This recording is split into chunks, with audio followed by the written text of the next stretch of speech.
Hi everyone, and welcome to Season 2 of the Becoming Women podcast with me, your host, Ella Sims.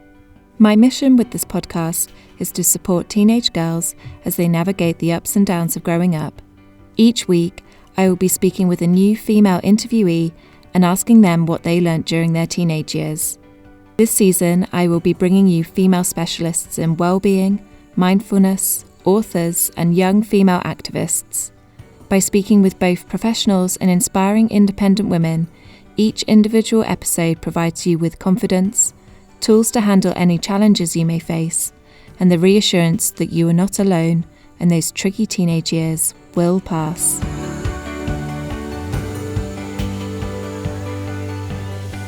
On this week's episode is the founder of Reset School, Holly Sutcliffe.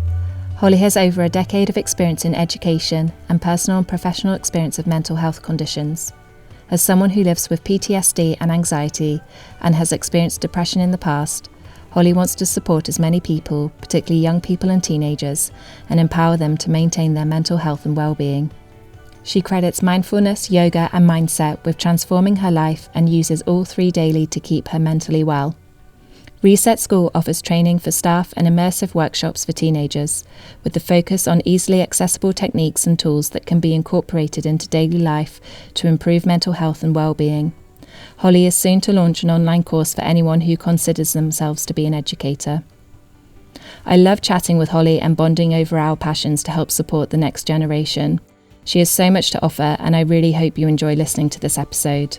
Her journey has been tough, and I would like to flag that our conversation may include trigger warnings to listeners.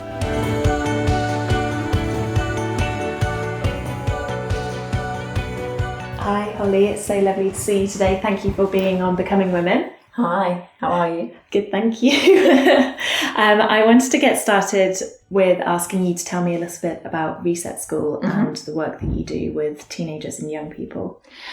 Yeah, so in a nutshell, we specifically with teenagers, we work with teachers and educators as well, but with the teenagers we do day workshops, so focusing on mindfulness, yoga and mindset, really to empower. I mean, it's not specifically for teenage girls, it can be teenage boys also, but to empower them, to give them, to increase their sense of self-worth and to help them with self-regulation and like focusing on their holistic mental health so that they can go away from that day with tools and techniques that they can use and utilise day to day throughout their whole life, really. And what kind of tools do you go through? So really just breathing exercises, yoga postures that you can kind of do as and when.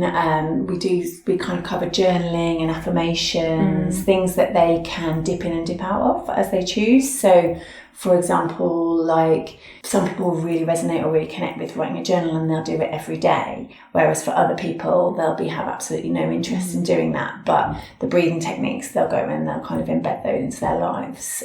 So kind of helping with things like anger management and trauma and stress and anxiety. So good for exams and the day-to-day stresses of being a teenager, which, you know, it can be a bit of a roller coaster. Yeah, absolutely.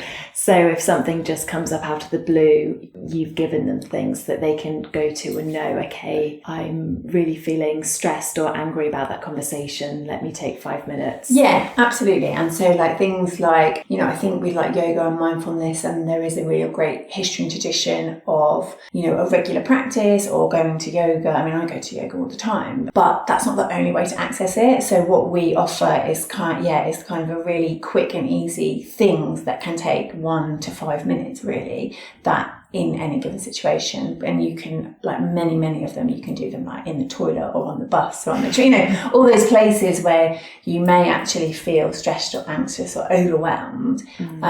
So yeah, that's the basic premise of what we do. Amazing. And if someone wants to work with you or have you come into their schools or work with you one-to-one, what's the best way of... I'm pretty active on Instagram, or my website is resetschool.co.uk and my email is hello@resetschool.co.uk. Amazing. And what led you to do that kind of work? I obviously know a bit of your background, but could you talk about that a bit? Yeah, so in my adult life, I trained to be a secondary school English teacher, and I did that for, I think, 5 years and really loved it. I left that job to focus actually on writing fiction, and ended up travelling to Australia with my partner, and we lived there for a while. And I found, I'd already started delving into yoga a little bit before we went, but I got so into it there, and through yoga I got really into mindfulness and meditation. So then after we came back to this country and had my daughter, and I was kind of thinking, you know, I still want to write fiction, but I actually also want to start, you know, like having a career again, and sort of started working with a coach on my mindset. And all of these three things I realised were kind of working together to help me with my mental health. And when I looked at my values of what I wanted to do, who I wanted to be working with, it straight away came up to be with teenagers. And that comes from my own teenage experience and my professional experience working with, as a teacher in this country. When I was in Australia, I worked in a school for teenagers with really severe mental health diagnoses, so school refusers. And so all of these things kind of came together, and I was like, okay, this is what I want to do. I want to do something that can really I wanted to go into school specifically because I wanted it kind of to be accessible to everybody. And I really just feel that these three things, the mindfulness, yoga, and the kind of mindset work, separately, they're really effective. But for me, together, they create a kind of a huge picture of kind of possibility and potential. And I want to really help people think about mental health and well-being more, as much as possible, from a preventative sense. So if, you know, you can't prevent things from happening, you can't prevent experiences, you can't create a situation where, you know, a young person isn't going to experience any suffering. However, what I believe that we can offer them and what we can bring to them is, a framework that allows them to respond rather than react to situations that are outside of their control. There's definitely a light bulb moment. I think we've both done the same thing. I worked with a coach, and then specific values and skills and strengths and just personal interests or feelings came up, and this pointed me in this kind of direction of wanting to do something that helps support teenage girls. And there is a feeling, and I don't know if it's when you become a mother as well, but there's this feeling that you want to give back and support and share ways to look after the next generation. Do you think that's definitely something that you feel? Yeah, I mean, absolutely. I mean, as a teacher and a professional educator, I've always had that instilled already.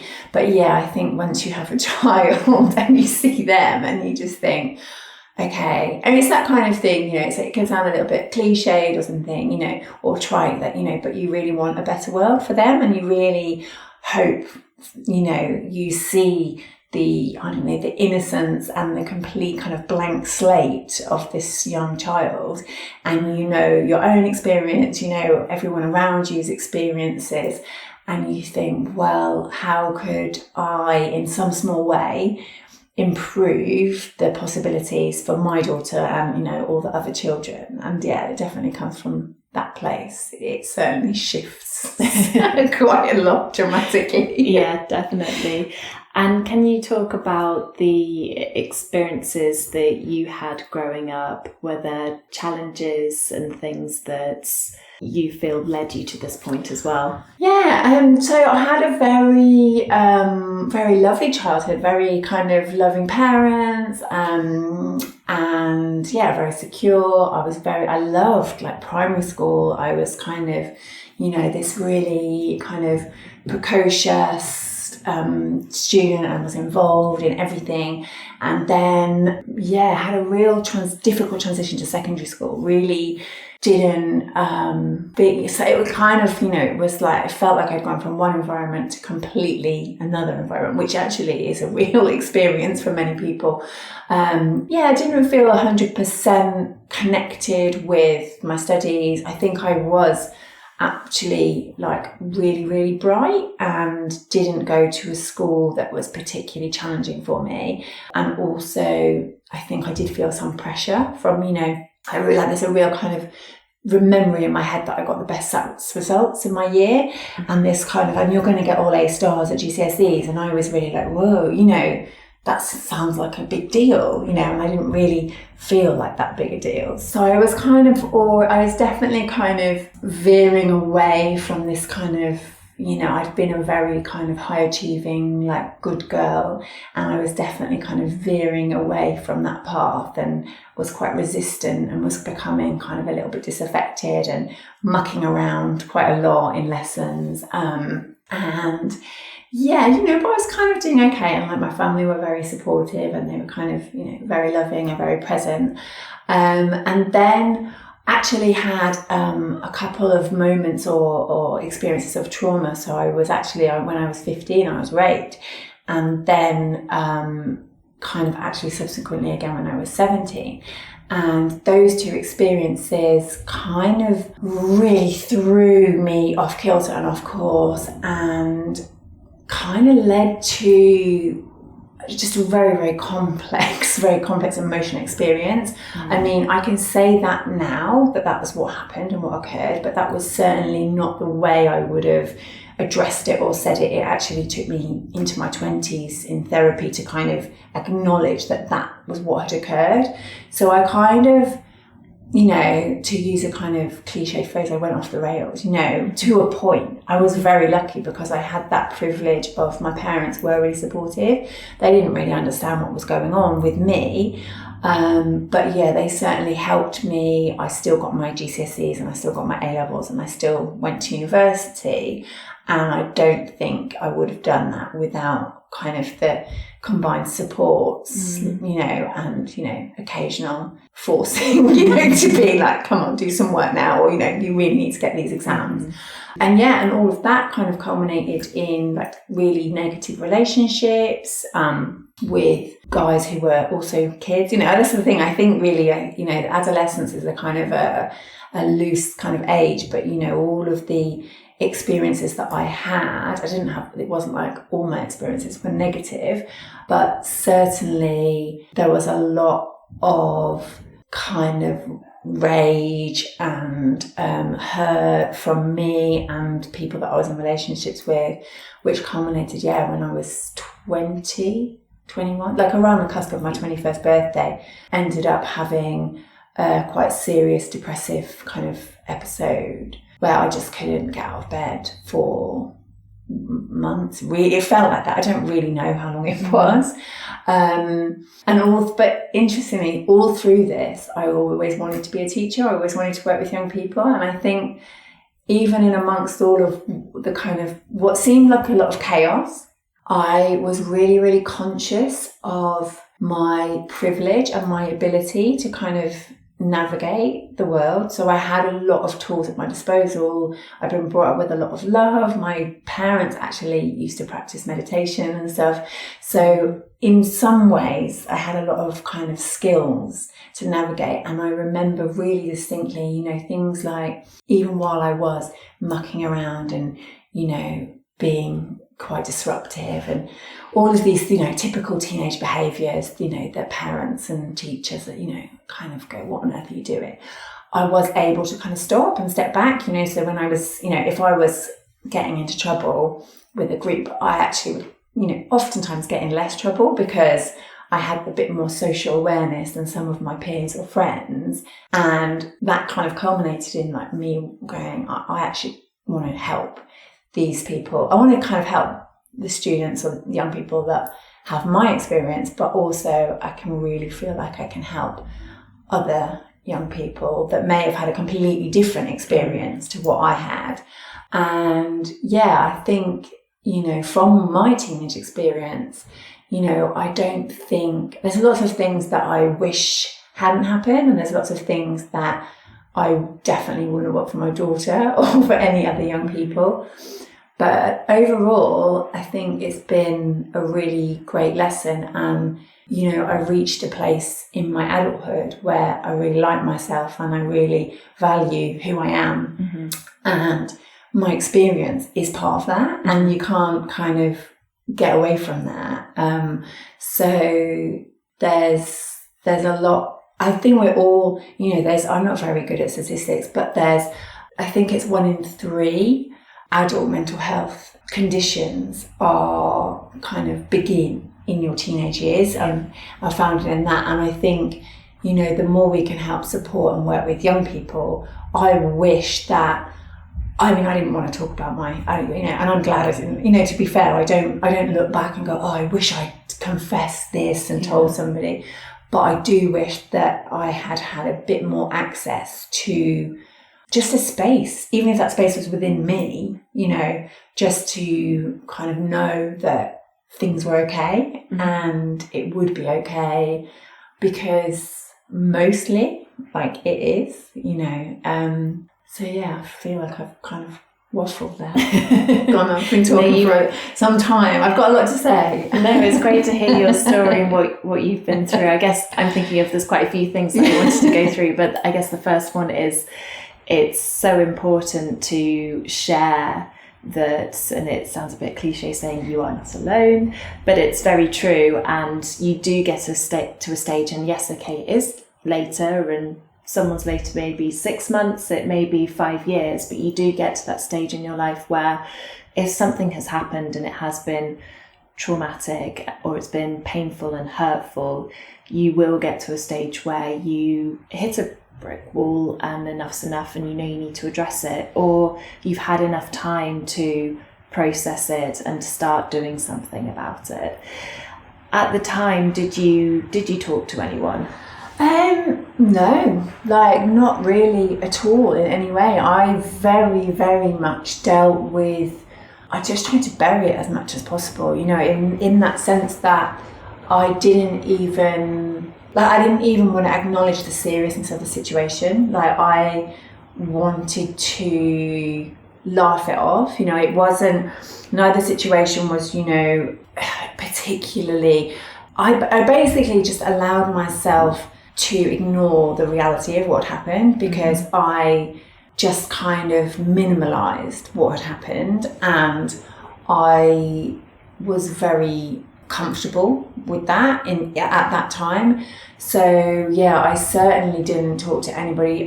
People were aware, my peers and people I know were very aware of what had occurred in both experiences, and it really makes me realize that everyone was trying to deal with so much at that time. And I think there are so many changes for young people. So yeah, whilst there was a kind of acknowledgement that things weren't quite right that had happened, I'd say, by myself certainly and by others, I think I was very comfortable with not talking about it. And I think in part, and I have done therapy and counselling, I think in part that was kind of the feelings of shame and blaming myself, but it also, I think, was just a real need. I felt like to survive I had to just carry on. And I felt like for me at that time I maybe didn't feel strong or resilient enough to actually engage with what had happened. And it was only later that I really came around to okay, as you say, this point where you need to address it. And that's what I certainly got to a point. I got to a point and I was like, okay, what happened wasn't right. My experience, how I feel about myself and the world around me at the age of 21, this isn't right. I need to look at where this has come from and kind of unpick that. But yeah, certainly at the age of 15, 17, I just wanted to carry on. I just wanted to pretend. And I don't think, that's necessarily the recommended way of dealing with these things. But I also think it did serve me quite well. And I think one of the reasons that I want to talk about this, is that I found the Me Too thing, I actually found that really uncomfortable, because I felt that there was a real pressure on, I felt, am I supposed to start hashtagging Me Too and share my story in that way? And in that instance, I felt really uncomfortable, but I feel really comfortable in this situation. And I think that's something that I really do want to share, is that, we're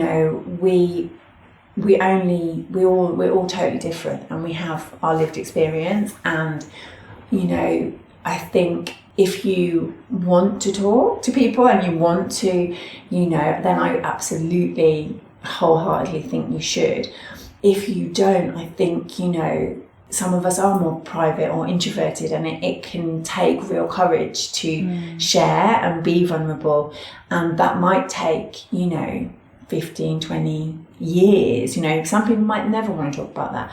And that's okay, I think, to a point. I definitely am a firm believer that kind of, if you don't want to do it publicly, and I really, I don't think that is everyone's route, that talking to like a therapist or a counsellor or a friend, or I think parents are quite difficult to talk to about these kind of things, because there's so much emotion wrapped up, with your parents. And so, another adult, I think maybe if I kind of to go back, perhaps there were adults in my life that I could have probably told, and I probably would have had quite a different experience had I told them, and I would have probably felt less alone, because I did feel very alone with it for a long time. And I know I'm not alone with it, but so but yeah, I certainly did keep it pretty quiet.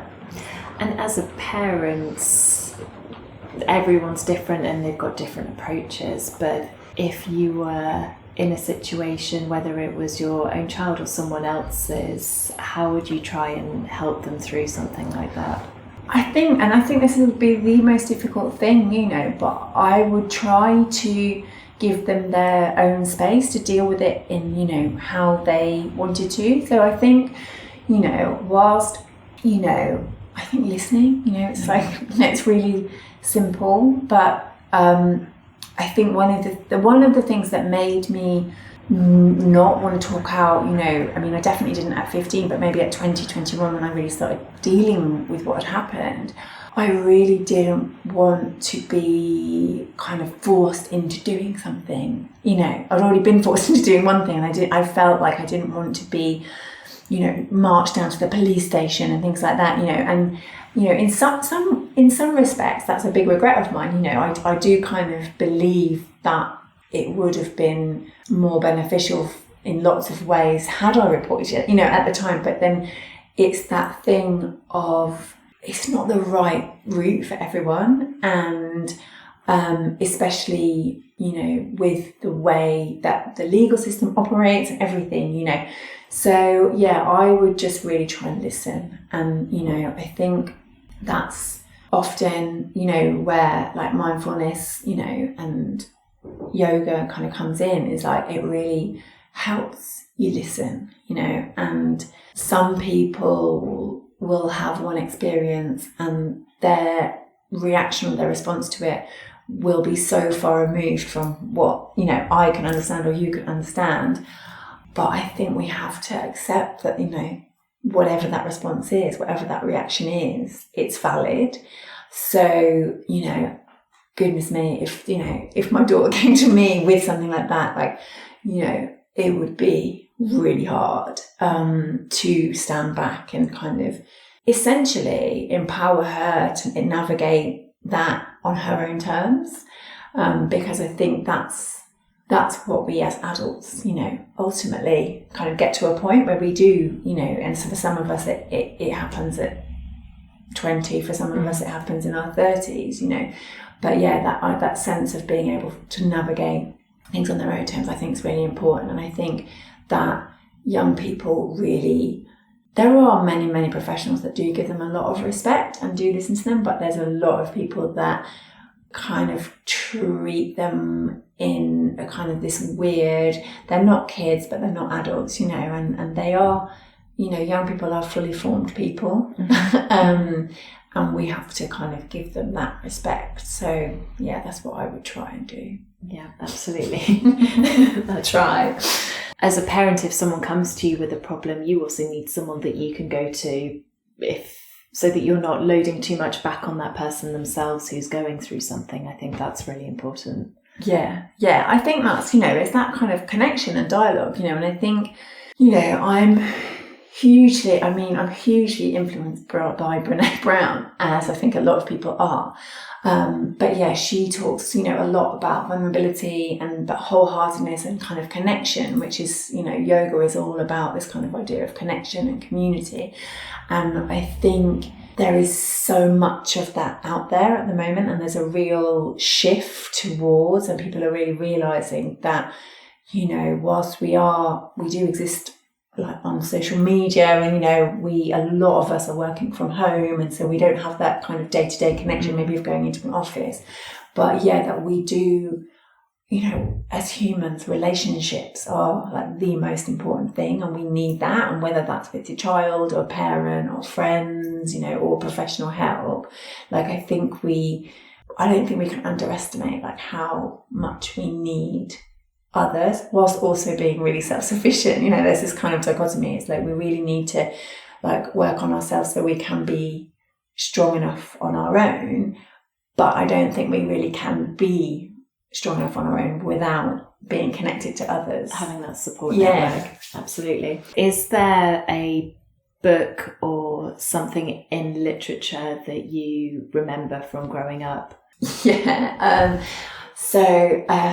I actually brought it with me on the train. So one of the books that I've read the most times is Matilda by Roald Dahl.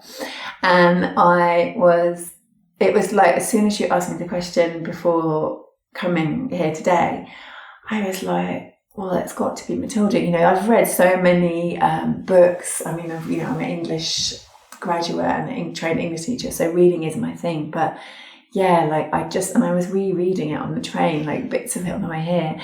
And it's really interesting because, I mean, I loved that since I was 6 or so, but, you know, Matilda and Miss Honey, they're like, their whole experiences of trauma, you know, and yet they actually really find one another and really connect in, you know, this way. And I was like, wow, this whole book kind of underpins everything I'm doing. And I had no, you know, at the age of 6, when I fell in love with that book, I never, you know, could have imagined. There was already something there, and you just realised it. Yeah, that I was like, wow, this is, you know. So yeah, I mean, but I love Roald Dahl. I just think he, wrote so well, and I think it kind of Matilda really taps into this kind of sense of people being different, you know, but it being okay to be different, and you know, this sense that Matilda's parents are horrible, but yet she finds somebody in her life that she has a connection with. And I think that is actually really valuable, you know, because like I am lucky that I do have a really good relationship with my parents and my sisters. But, you know, that isn't the experience for everyone, you know, and there are other places you can go and other relationships that you can foster. I just love that book. Reading is also another amazing place to go to as well, to, I guess, digest or remove yourself from something. It's another form of mindfulness. Absolutely, yeah, absolutely. And I think it also teaches us so much empathy, because when you read a story that is from somebody else's perspective that is totally different from yours, you know, it could be the opposite gender or completely different race, religion, different country. You know, you are transported into somebody else's mind for the time that you're reading that book. And, you know, it is such a form of escapism in some ways, but also can be really present, you know. And I think anything that allows you to understand your own experience better is a good thing. Reading, I think, can help you understand your own experience, plus it can help you understand others' experience. Absolutely. And if you were to write fiction, if that's something you're still going to do, what would you write about? Oh goodness. So the book that I'm sort of like halfway through is about a woman who is diagnosed with a terminal illness, and it's about how she navigates the experience of that, and you know how it creates a seismic shift. I'm kind of really quite into seismic shifts, so kind of like difficult things that happen to people that completely and abruptly change their lives, and how that impacts their relationships. Oh, that sounds fascinating. Yeah. I just that human experience, like I'm such a people watcher, and I am always really intrigued by people's behaviour and what they do, and that's kind of what writing kind of draws out for me. I get to imagine what being somebody else would be like. And another form of escapism is music. Yes. Are there any songs that are important to you or remind you of a memory or a feeling? Goodness, yes, so many. But I'm going to go with the first one. I thought of two immediately. So the first one is Al Green, Let's Stay Together. And that was kind of like my 16-year-old boyfriend and I, that was like our song. And we had such a turbulent relationship, but there was like so much love. And like I genuinely look back, it really kind of annoys me, when people kind of belittle teenage love, because like I still remember how powerful that experience was, and it wasn't the perfect experience, but there was a real genuine love there. So that was our song, and I probably couldn't listen to that song for about 4 or 5 years after we split up without crying, but now I just really love it. And the other one is completely different, but it's The Prodigy and Breathe, and that is from like me and my friend, who is still really good friends now. We went to our first gig. We were very cool. We went to see The Prodigy in Brixton when we were 15, from our town in the Midlands, and got the coach down. And we both just like had the most incredible night. And it was the first. I've always loved since electronic music and going out and stuff, but that was the very first experience, and I didn't have anything to drink or anything. I just went and kind of got completely swept up and away with the music. And it was like, we got the coach back to our hometown, probably took, 2 hours, and we were dancing around the streets on the way back to her house, like on a complete high from the experience of going to this concert. Yeah, and it was just amazing. It's a real buzz, isn't it, when you go to your first concert or gig when you're a teenager and you've been let free. We just felt like so, I can't remember what I was wearing, because it was just, I felt so, I can't really believe my parents let me go, because they were quite strict, and they, and they kind of for some reason consented to me going. And it was just amazing. And that kind of real, like being inside, it was at Brixton Academy, and being inside this kind of huge historic venue surrounded by all of these people that are loving the music and everyone just going wild, and within that is this real sense of connection, is that you're there, and listening to music is really, really mindful, because when you're enjoying it, you're just totally in the music, especially if it's something that you're dancing away to, you just forget everything. That's quite magic. Wonderful, thank you. And I wanted to ask you the final 2 questions that I ask all guests. So, reflecting back on the experience you had, what would you advise the younger you? I would say what did I say in my email? Edit this bit out. I would tell my younger self to have faith or the confidence that it was going to be okay, that it wasn't, that you're not to blame for what happens to you, or what other people think of you, or what your experience is. It's not your fault, and to have kind of trust and faith in your instincts. I think if we follow our instincts, we actually do avoid like a lot of situations, and I think that my teenage self probably wasn't listening to my instincts as much as I would now, and I think it could have prevented quite a bit of heartache.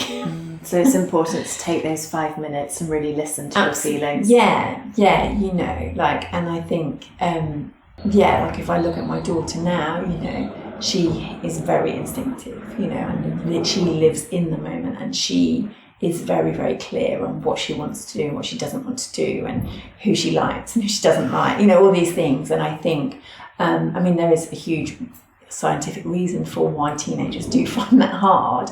So I definitely think that ability to step back and kind of be a bit mindful and just kind of consider whether you want to put yourself in certain situations would have been very helpful. And if you could give one gift to all young girls around the world, what would you want to give them? Safety to kind of move around and navigate kind of unhindered and